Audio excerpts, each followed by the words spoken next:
Assalamualaikum warahmatullahi wabarakatuh. Perkenalkan, nama saya Rani Kampono dengan NIM 2021-28028 dari Fakultas Ekonomi dan Bisnis Universitas Patimura Ambon dari jurusan Manajemen.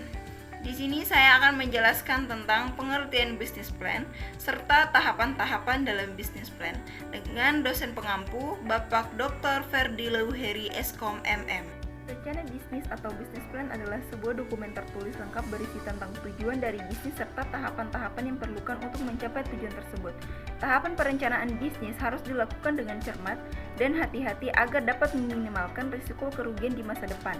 Proses perencanaan bisnis terdiri dari beberapa tahapan yang harus dipahami oleh setiap pengusaha atau calon pengusaha sebelum memulai sebuah usaha. Adapun tahapan dalam bisnis plan yaitu yang pertama adalah analisis pasar. Pada tahap ini, pengusaha atau calon pengusaha harus melakukan penelitian tentang pasar yang akan dituju. Penelitian ini meliputi analisis kebutuhan pasar, potensi pasar, serta pesaing di pasar tersebut. Dengan melakukan analisis pasar yang tepat, pengusaha atau calon pengusaha dapat mengetahui peluang dan tantangan yang ada di pasar tersebut, sehingga dapat membuat strategi bisnis yang efektif.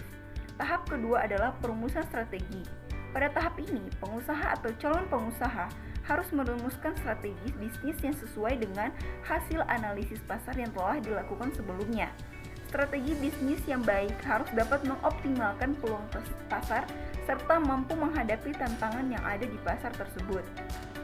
Perumusan strategi bisnis juga harus mempertimbangkan aspek finansial, sumber daya manusia, serta teknologi yang dibutuhkan untuk menjalankan bisnis tersebut. Tahap ketiga adalah implementasi strategi. Setelah merumuskan strategi bisnis, tahap selanjutnya adalah implementasi strategi. Pada tahap ini, pengusaha atau calon pengusaha harus melakukan tindakan nyata untuk mewujudkan strategi bisnis yang telah dirumuskan sebelumnya.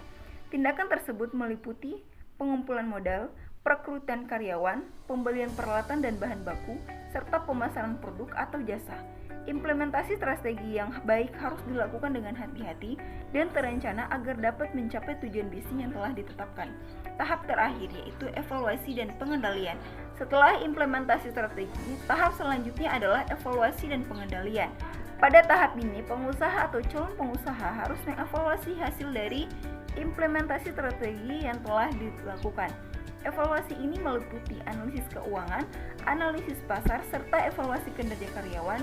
Dari hasil evaluasi tersebut, pengusaha atau calon pengusaha dapat menentukan strategi bisnis yang telah dirumuskan dan diimplementasikan berhasil atau tidak. Jika terdapat kekurangan atau ketidakberhasilan, maka pengusaha atau calon pengusaha harus melakukan pengendalian untuk memperbaiki situasi tersebut. Dan dari penjelasan saya, semoga apa yang saya jelaskan bisa bermanfaat bagi teman-teman. Terima kasih. Wassalamualaikum warahmatullahi wabarakatuh.